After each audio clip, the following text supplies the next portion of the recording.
বারবার ঘুম ভেঙে যেতে পারে বা ভালোভাবে ঘুম নাও হতে পারে।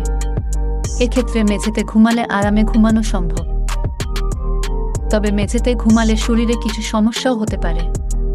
সেই বিষয়গুলোতেও নজর রাখা উচিত। চলুন জেনে নিই সে সম্পর্কে বিস্তারিত। অ্যালার্জি সমস্যা। মেঝেতে প্রায় বেশি ধুলোবালি ও ময়লা জমে। বিশেষ করে কার্পেটের উপর ঘুমানোর অভ্যাস থাকলে এর থেকে হাঁচি, সর্দি, চুলকানি, চোখ লাল হওয়া, শ্বাসকষ্ট ও কাশির মতো অ্যালার্জির সমস্যা বাড়তে পারে।